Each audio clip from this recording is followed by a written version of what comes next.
It's beautiful, righty ho. Let's get going then.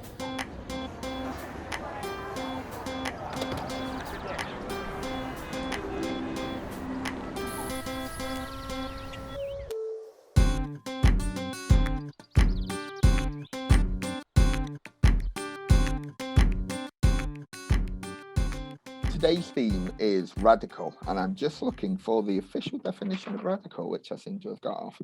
Can't read it. Here we go. So radical is designed by our San Diego chapter. They've chose this month's exploration of radical. They say Meshwari Janaharthan illustrated the theme, and MailChimp is sponsoring the theme globally this month.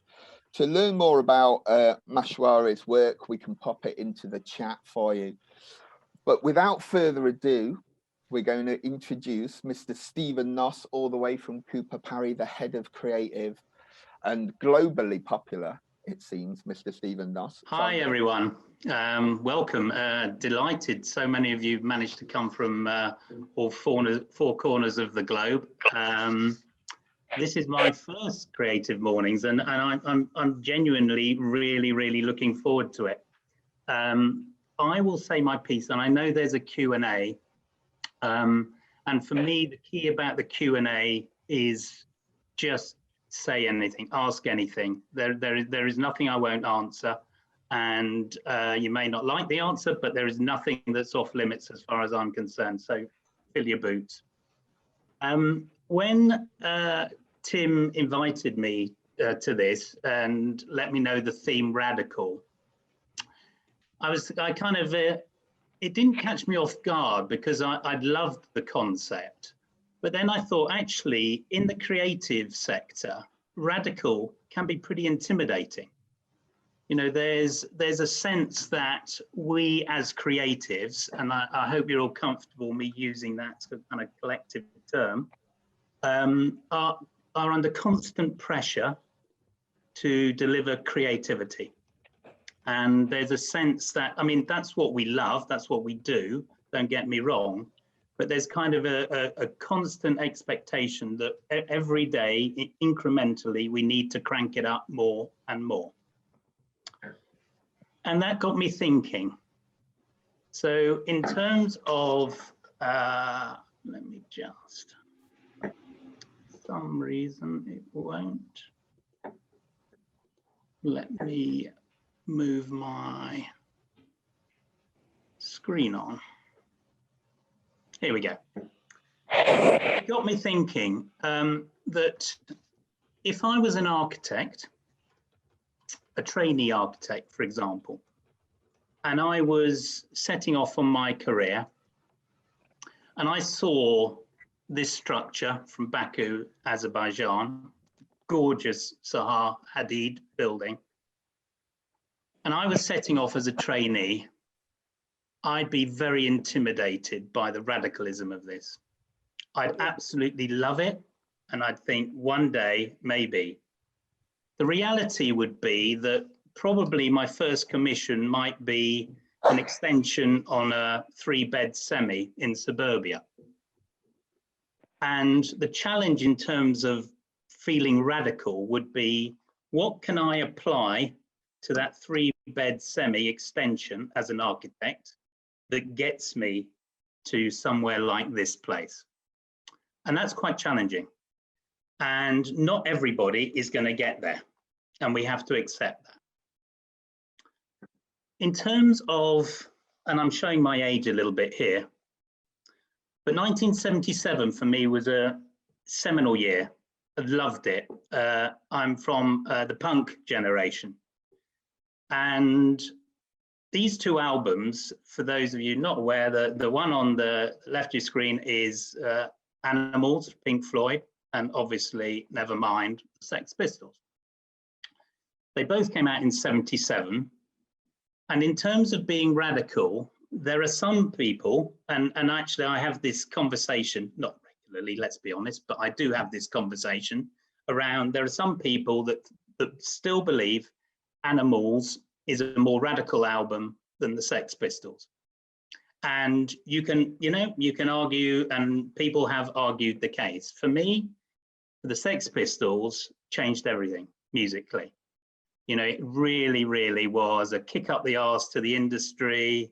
It got everybody thinking that actually I can just get in my garage and play. And I love that notion.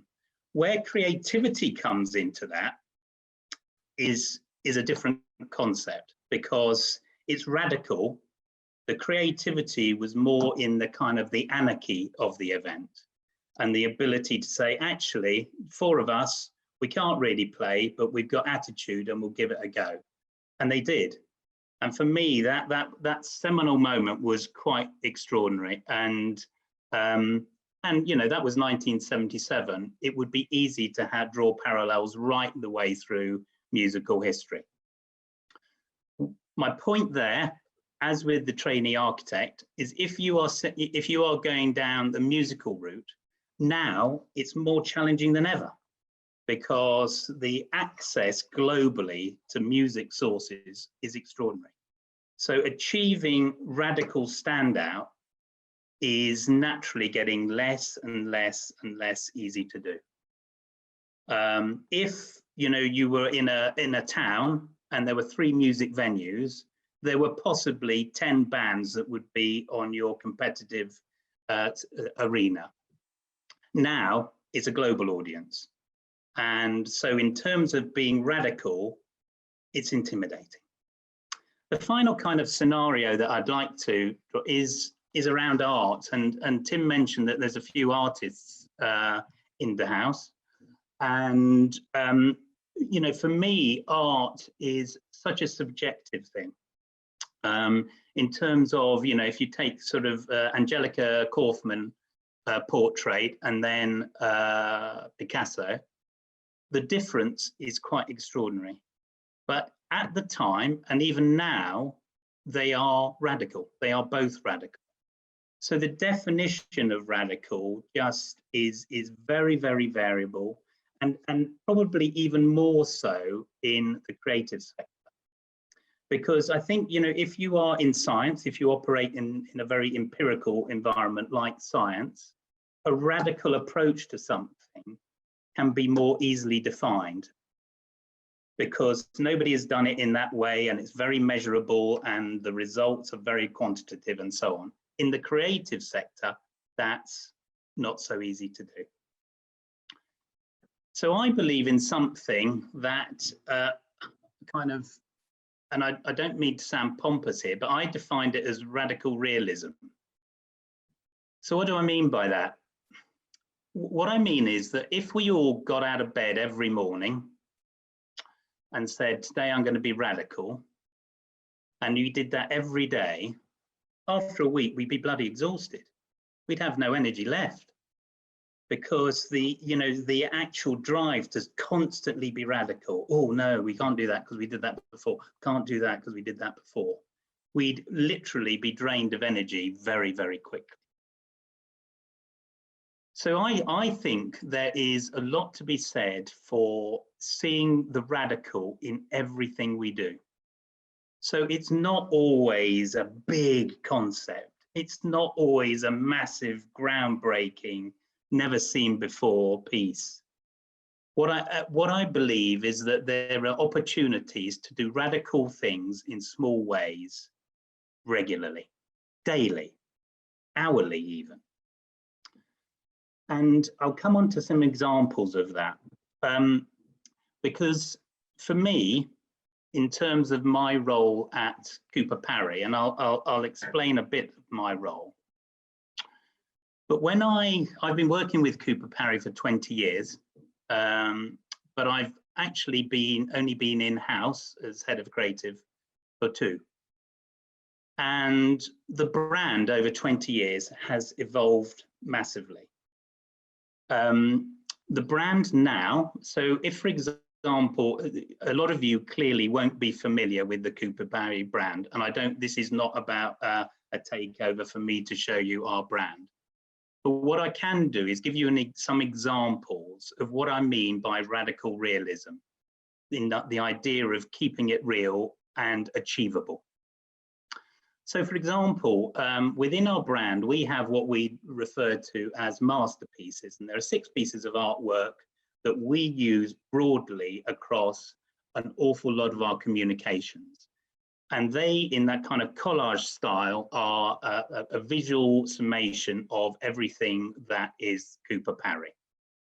Now, for some of you, you may also not appreciate that Cooper Parry actually is in the financial services sector.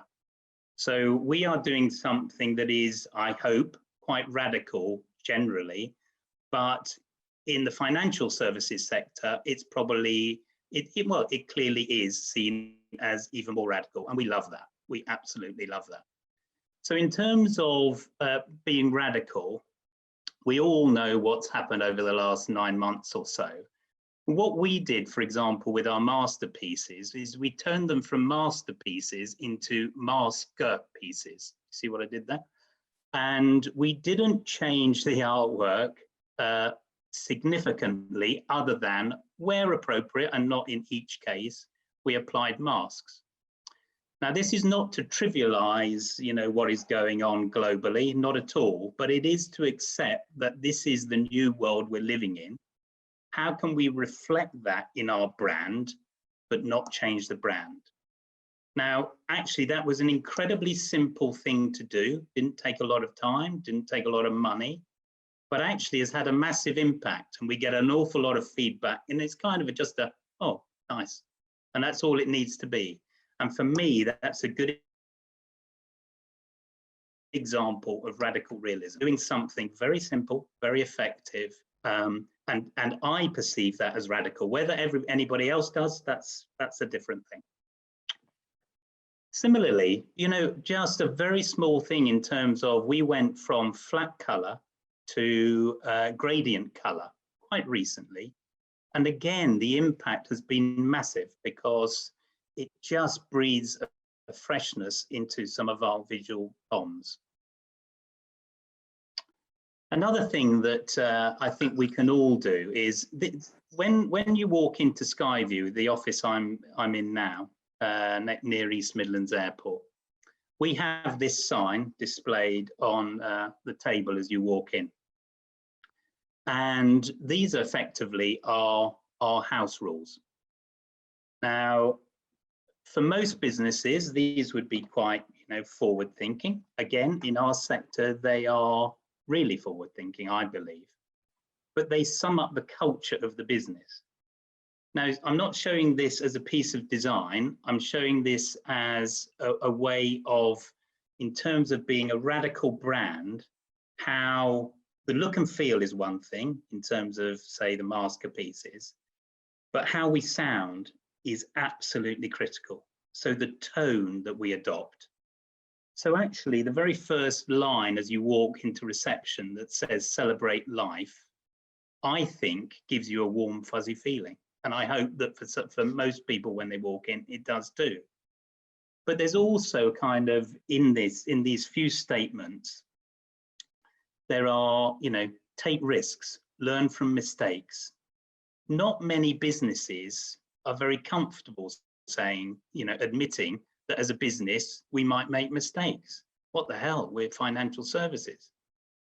But we're quite comfortable with that because that is what life is. And in the commercial world, we know that from our mistakes, if we learn fast and we go again and we go again better. That's a very, very radical message to communicate. In terms of a lot of the work we do is with an entrepreneurial audience.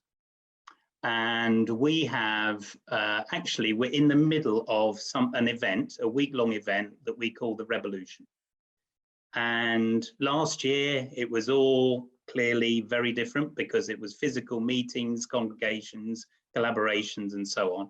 And we've had to do it all. And I'll definitely name check Steve, who's also in the house, Steve Whittle, in terms of adapting how we communicate radical messaging and radical speakers in a virtual world.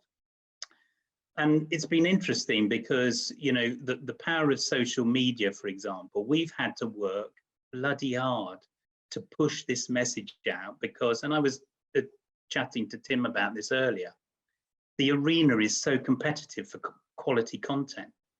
You know, it's no longer okay just to put it out there and assume people will lap it up and enjoy it. No, they've got plenty of choice. They can consume it at their leisure. And so the quality of content needs to be upped all the time. But also just the communication of that content needs to be really sharp.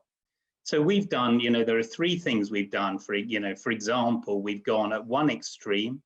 We've created, we had a barbershop quartet sing congratulatory messages to 20 winners, very differently, 4 young lads. It was great. I loved it. We did a kind of Banksy style takeover of various buildings and communicated that. And you know, so, and we also ourselves within Cooper Parry, we did a kind of rebel LinkedIn takeover, where we all kind of adopted a slightly Che Guevara approach to our messaging and so on. And those are 3 things which in isolation, none of them are independently radical. But when you put them together, and in terms of promoting an event over a week, the revolution, I think combine to make something that is genuinely radical in this marketplace. I don't say that arrogantly, you know, because you know, I know that we need to work harder and harder and harder to deliver this content. We also, you know, believe that there is a real place for humour in our comms, and you know, this sign that you're seeing here is what appears on the coffee machines just outside from where I'm sitting now. And throughout our comms, for example, I showed you some house rules. We also have a dress code, and our dress code is really simple. It's just 2 words, and it's just wear something. That's it. We're not telling you to dress. You don't have to wear a tie. You don't have to wear socks. You don't have to wear anything other than something. Just be yourself. And again, that's a very, very, you know, liberating statement to make. And when you look at the people, you know, when we were fully open, the people in our offices adopted that. You know, you could really sense that there's no grey suits here. Nobody wears a grey suit. Everybody wears pretty much what they want to wear. And I love that. Absolutely love that. One thing that I've been really, really mindful of as I've worked with the team on bringing the Cooper Parry brand to life is that, you know, we all have really strong opinions, but the best opinions are those that have come from others, you know, and we have worked really, really hard at listening. You know, I'll be really honest, when we created the masterpieces, that was crowdsourced in terms of the input to that from across the business. We had over 350 kind of different angles that people within the business wanted to see represented. And in the creative team, we felt incumbent to listen to that and not talk and not actually, you know, use our tongues to make ourselves deaf. And that's a really, really, I believe that's a key message in terms of trying to achieve something radical. So in terms of being a radical realist and the kind of pragmatic approach to this, I think there are 5 things, sorry, that I would suggest I try to do every single day. One is revisit one aspect of the brand. And when I say that, it could be a disclaimer. It could be a piece of signage in reception. It could be an e-shot, an e-signature. It could be anything. It could be the sign in the toilet. And what we do, and I believe this is really important, is actually the signage in the toilet should be given the same degree of thought as the big sign over the entrance of the building. They should be treated with the same respect. And in terms of the creativity, it should be the same theme running through it like a stick of rock.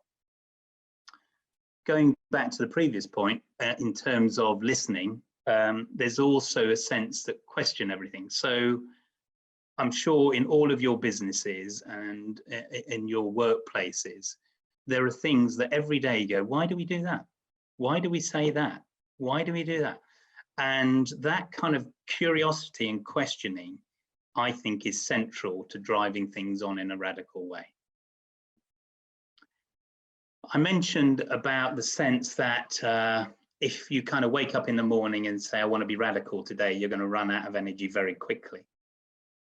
One of the ways to keep that energy going is to acknowledge wins.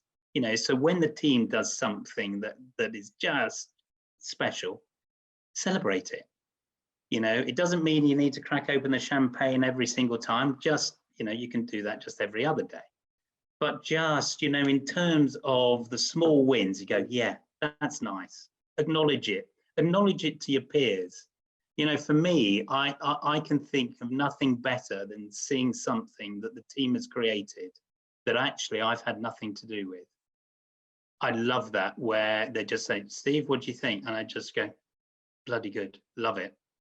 And we all collectively, and particularly in our creative community, I think we need to acknowledge our small wins more.